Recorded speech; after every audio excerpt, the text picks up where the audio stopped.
Hi friends, welcome back. आज पिछली video में हमने पढ़ा था कि म्यूटेबल लिस्ट ऑफ के बारे में पढ़ा था और उसके लास्ट वीडियो में उसका प्रैक्टिकल करके भी देखा था कि कैसे वर्क करते हैं। उसका प्रैक्टिकल भी किया था। अगर आपने नहीं देखा है तो प्लेलिस्ट में जा कर के देख सकते हैं। तो आज के लेक्चर में हम पढ़ेंगे लिस्ट, जो एरे लिस्ट होती है। अगर आप जावा और C++ हमने अदर कोई प्रोग्रामिंग लैंग्वेज पढ़ रखी होगी तो वहाँ पे एरे लिस्ट पढ़ा होगा। तो आज हम क्वाटलीन में देखते हैं एरे लिस्ट कैसे यूज करते हैं और क्या होता है क्वाटलीन में एरे लिस्ट। तो ये सब देखेंगे आज। तो आज हम पढ़ने वाले हैं array list.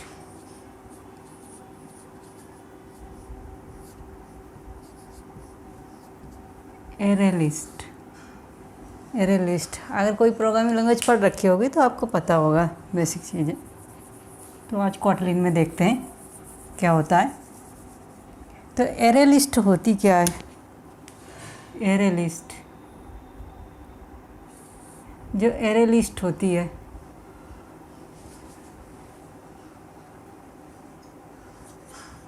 What is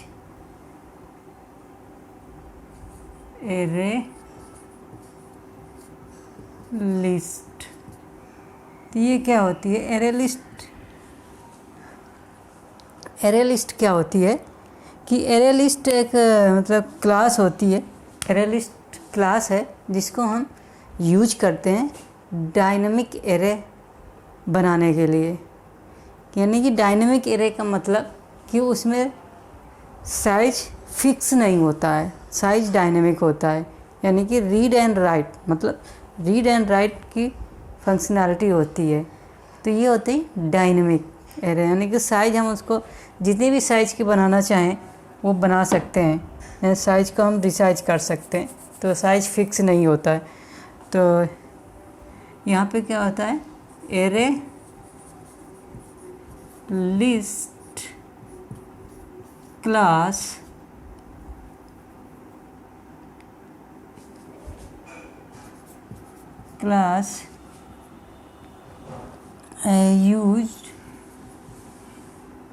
used for create dynamic array, dynamic array। ठीक है, डायनेमिक एरे का बनाने के लिए हम यूज करते हैं। इसमें रीड एंड राइट की फंक्शनैलिटी, डायनेमिक का मतलब इसमें रीड एंड राइट की फंक्शनैलिटी होती है। तो array list class it has both read and right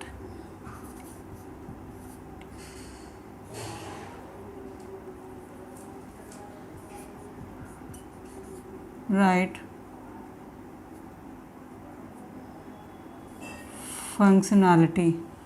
यानी कि ये बहुत रीड एंड राइट फंक्शनैलिटी रखती है। तो डायनेमिक एरे का मतलब हो गया। फिर दूसरा हो गया जो है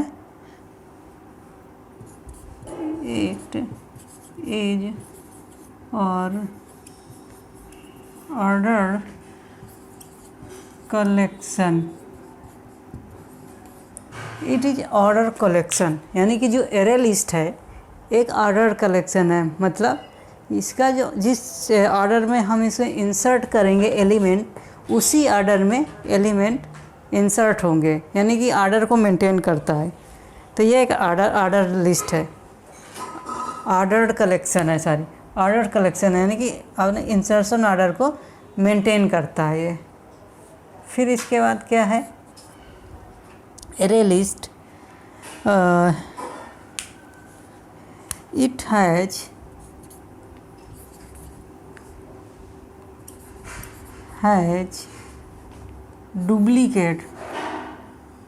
डुप्लीकेट आइटम, यानी कि ये क्या करेगा, डुप्लीकेट आइटम हो सकते हैं। It has duplicate element, it has duplicate element, यानी कि इसमें डुप्लीकेट एलिमेंट हो सकते हैं, डुप्लीकेट एलिमेंट हो सकते हैं एरे लिस्ट में।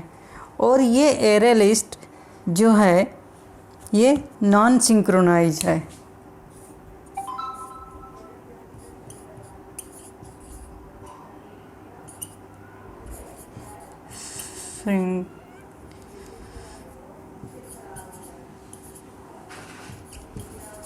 सिंक्रोनाइज्ड, नॉन सिंक्रोनाइज्ड है, यानी कि ये जो एरे है, जो एरे लिस्ट है नॉन सिंक्रोनाइज्ड एरे लिस्ट है। यानी कि इसका मतलब ये होता है, अभी हम सिंपल ये मतलब इसका समझेंगे कि इसका जो एरे लिस्ट का जो ऑब्जेक्ट हम बनाएंगे वो इसका एरे लिस्ट का object at same time multiple thread access कर सकते हैं। अभी क्या लिया, फिर देखेंगे इसको सिंक्रोनाइज कैसे बनाते हैं। ये नॉन सिंक्रोनाइज्ड होती है, ठीक है, यानी कि multiple thread at a time, same time में मल्टीपल थ्रेड एक ही ऑब्जेक्ट को एक्सेस कर सकते हैं, यूज कर सकते हैं। तो ये थ्रेड शेप नहीं होता, थ्रेड शेप ये होता है। तो ये देखा हमने कि एरे लिस्ट होता क्या है, कि एरे लिस्ट का एक क्लास है, यूज करते हैं, एरे लिस्ट क्लास को यूज करते हैं डायनेमिक एरे बनाने में। ये both read and right functionality रखती है इसमें। ऑर्डर्ड कलेक्शन है, डुप्लीकेट आइटम हो सकते हैं और ये नॉन सिंक्रोनाइज्ड है। तो अब हम पढ़ लिया कि एरे लिस्ट है क्या है, अभी तक हमने ये पढ़ा, ठीक है। हमने देखा पढ़ा कि एरे लिस्ट क्या है। अब इसमें देखेंगे कि एरे लिस्ट क्रिएट क्या कैसे करते हैं। मान लीजिए एरे लिस्ट, जैसे हमने पढ़ा कि एरे लिस्ट एक क्लास है, तो क्लास के जब हम एरे लिस्ट का ऑब्जेक्ट बनाएंगे तो उसके लिए ऑब्जेक्ट बनाना पड़ेगा, तभी एरे लिस्ट हम बना सकते हैं। तो उसको देखते हैं ऑब्जेक्ट कैसे बनाते हैं और कैसे यूज करते हैं, कौन कौन से कंस्ट्रक्टर होते हैं। जब हम ऑब्जेक्ट बनाते हैं तो कंस्ट्रक्टर का नाम आता है। तो देखते हैं इस एरे लिस्ट क्लास में कौन से कंस्ट्रक्टर यूज करते हैं हम एरे लिस्ट बनाने के लिए। तो ये देखते हैं कि जो भी इसमें कंस्ट्रक्टर होते हैं, पहला कंस्ट्रक्टर जो होता है हम यूज करते हैं लिस्ट बनाने के लिए। तो ये पहले हम कंस्ट्रक्ट जो होता है एरे लिस्ट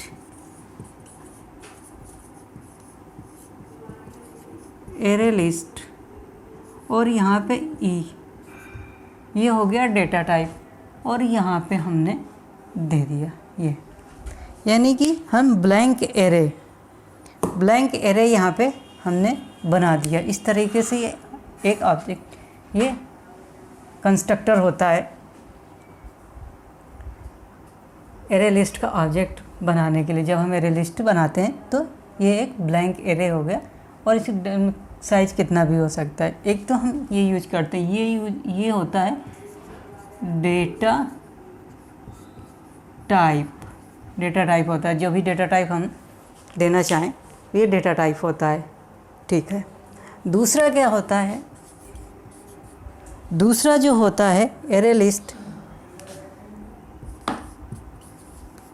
दूसरा जो कंस्ट्रक्टर हम यूज करते हैं एरे लिस्ट ऑब्जेक्ट बनाने के लिए ये, और ये आ गया। यहाँ पे क्या देंगे हम, यहाँ पे दे दें साइज, ये होगा इंट, यानी कि हमने यहाँ साइज दे दिया कि कितनी साइज की हमें एलिमेंट बनाना है। यहाँ पे हमने साइज दे दिया कि इतने साइज के एरे लिस्ट बने। तो एक कंस्ट्रक्टर ये होता है जिसमें हमने सीधे यहाँ पे जैसे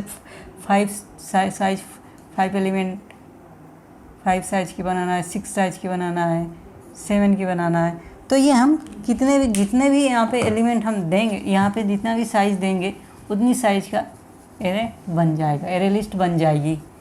ठीक है, ये हो गया।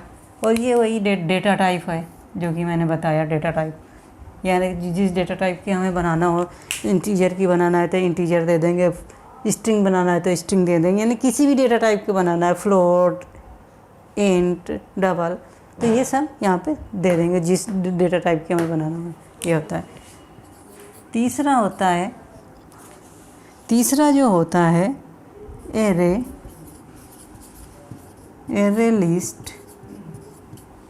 एरे लिस्ट और यहाँ पे देंगे एलिमेंट्स, मतलब एलिमेंट्स का मतलब कलेक्शन।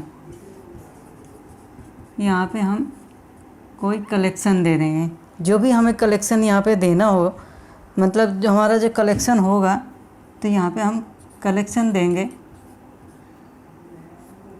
ठीक है, वो कलेक्शन हम यहाँ पे दे देंगे कि जिस भी टाइप का डेटा टाइप का देना हो वो कलेक्शन यहाँ पे दे देंगे। तो ये जो ही ये होते हैं कंस्ट्रक्टर, तो ये कंस्ट्रक्टर हम यूज करते हैं एरे लिस्ट बनाने के लिए। यहाँ पे जो कलेक्शन देंगे, कोई भी एक कलेक्शन होगा हमारा, वो कलेक्शन दे देंगे तो वो एरे लिस्ट उसकी बन जाएगी, एरे लिस्ट बन जाएगी। यहाँ पे इसमें क्या है, साइज़ दे देंगे, जितना साइज़ देंगे उसी साइज़ का होगा, एरे लिस्ट बन जाएगी। ये एक एम्प्टी एरे लिस्ट बन जाएगी, कितनी भी साइज़ की, ये डेटा टाइप होता है। तो ये मेनली कंस्ट्रक्टर होते हैं एरे लिस्ट क्लास के, जो हम यूज करते हैं एरे लिस्ट ऑब्जेक्ट बनाने के लिए।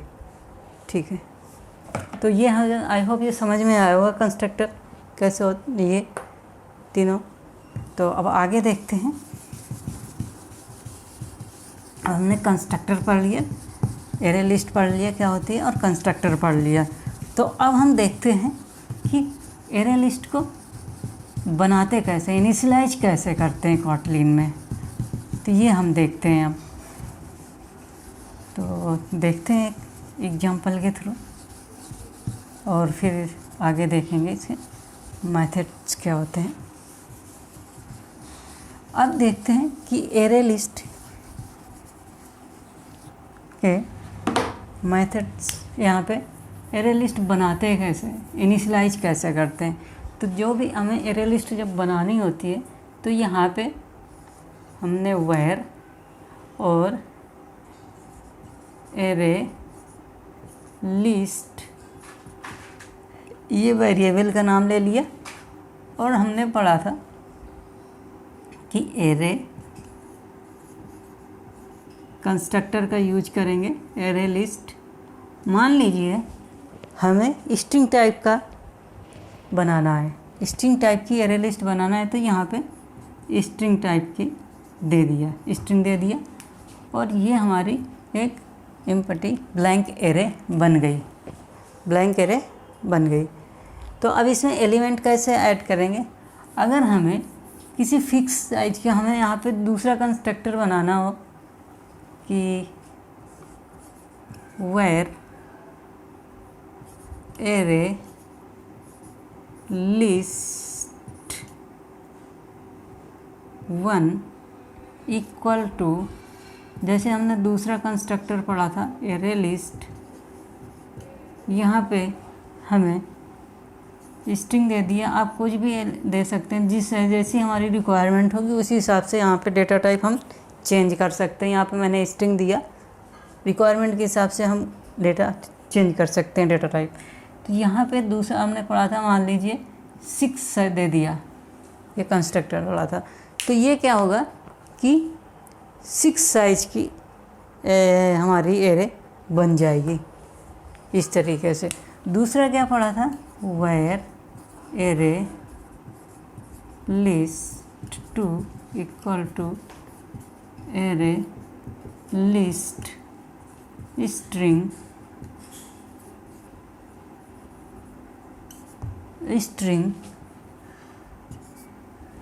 यहाँ पे कलेक्शन देते थे, माने कोई भी कलेक्शन होगा। मान लीजिए ये हमारा एक कलेक्शन है, लिस्ट 1, ये कलेक्शन है, ठीक है। तो हम यहाँ पे एरे लिस्ट 1 दे देंगे। तो अब करेगा क्या ये कि जो भी एरे लिस्ट 1 पे, इस पे जो भी एलिमेंट होंगे उसकी एरे लिस्ट 2 बन जाएगी, यहाँ पे हो जाएंगे।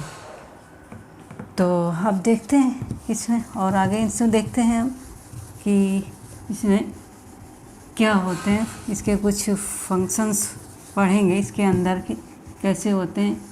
तो सबसे पहले हम पढ़ेंगे कि एलिमेंट कैसे ऐड करते हैं। मान लीजिए ये हमारे ब्लैंक एरे दी हुई है, ब्लैंक एरे दी हुई है, ब्लैंक एरे दी हुई है। यहाँ पे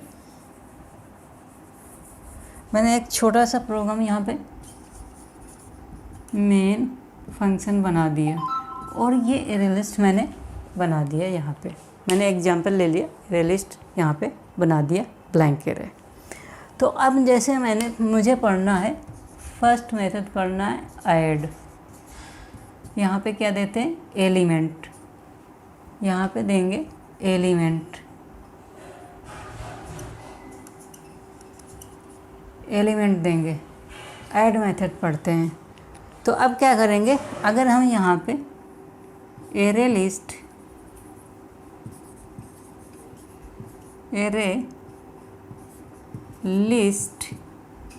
डॉट ऐड मेथड पढ़ रहे हैं, यहाँ पे मान लीजिए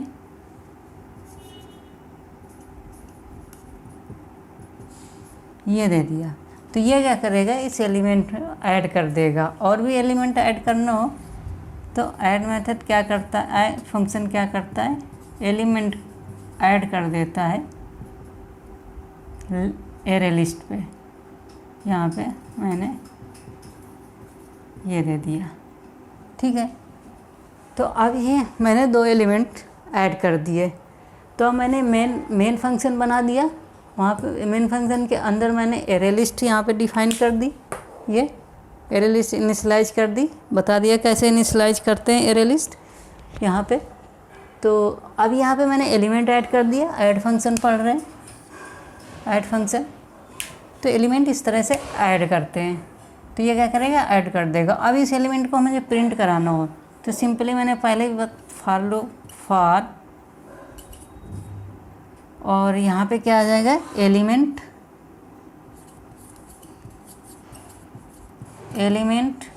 फॉलोड बाय इन ऑपरेटर, और फिर ये हम कलेक्शन दे देंगे, यानी एरे लिस्ट, ये कलेक्शन दे दिया। यहाँ पे फॉर लूप ये बंद हो गया। तो अब ये क्या करेगा, अगर हम प्रिंट कराएंगे, प्रिंट कराएंगे एलिमेंट, और यहाँ पे मेरा फॉर लूप बंद हुआ, यहाँ पे मेरा मेन फंक्शन बंद हो गया, ठीक है।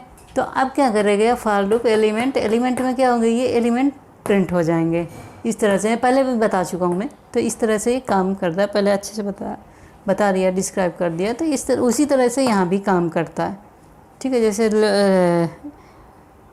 लिस्ट ऑफ और म्यूटेबल लिस्ट ऑफ पढ़ा था, वहाँ पे जैसे बताया था वैसे ही यहाँ भी काम करेगा, ठीक है। तो ये ऐड मेथड होता है जिसके हम ऐड कर देते हैं यहाँ पे एलिमेंट। अब यहाँ पे क्या पढ़ेंगे कि अब दूसरा क्या पढ़ेंगे, दूसरा क्या होता है, ये तो हमने ऐड मेथड पढ़ा, फंक्शन पढ़ा। या ऐड फंक्शन क्या करता है, वो एलिमेंट को एरे लिस्ट पे ऐड कर देता है। दूसरा फंक्शन हम पढ़ेंगे गेट, और इसके अंदर क्या देंगे, इंडेक्स, ये होगा इंटीजर टाइप, इंट टाइप का। तो ये होता है गेट मेथड क्या करेगा यहाँ पे कि जो भी इंडेक्स हम देंगे, मैंने फॉर लूप ये हटा देता हूँ,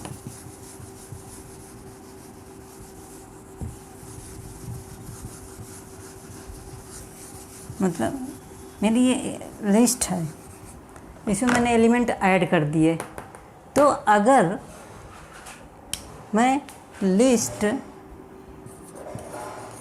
एरे लिस्ट डॉट गेट और 0 इंडेक्स, यहाँ पे इंडेक्स दे दिया, तो 0 इंडेक्स यहाँ पे मैंने दे दिया, और मैं इसे प्रिंट कराता हूँ, प्रिंट एलन, ये हो गया। और इसे मैं एक दूसरे वेरिएबल में मैं स्टोर कर लूँ, वेयर एलिमेंट इक्वल टू यहाँ पे यहाँ पे item equal to array list है। तो ये क्या करेगा, यहाँ पे आइटम मैंने प्रिंट कराया जो कि ये आइटम मैंने दे रखा है। तो ये क्या करेगा कि 0 इंडेक्स पे जो भी आइटम होगा, एलिमेंट होगा, उसको प्रिंट कर देगा। मान लो कि 0 में ये डिलाई, तो ये प्रिंट कर देगा। अगर यहाँ पे मैंने 1 दिया तो 1 प्रिंट कर देगा, 1 प्रिंट कर देगा। ये सॉरी 1 नहीं प्रिंट करेगा, नोएडा प्रिंट कर देगा, यानी कि 1 इंडेक्स पे जो भी एलिमेंट हो। तो अब यहाँ पे मान लो इसका साइज, एरे का साइज क्या है, 2 है। तो 2 दिया तो नोएडा, अगर 1 दिया तो नोएडा और 0 दिया तो दिल्ली, ये प्रिंट कर दिया। अगर यहाँ पे मैंने 2 दे दिया तो अब क्या आ गया, यहाँ पे array index of bound exception आ जाएगा, क्योंकि साइज 0 1 यानी कि इंडेक्स शुरू होगी 0 1। मैंने इंडेक्स क्या दिया, 2 दिया, यानी कि 2 इंडेक्स है ही नहीं इस लिस्ट में, तो ये array index of bound exception देगी। ये यहाँ पे करता है, ठीक है। अब देखते हैं तीसरा 2 पढ़ लिया, गेट ऐड, और अब पढ़ेंगे ऐड ऑल। जो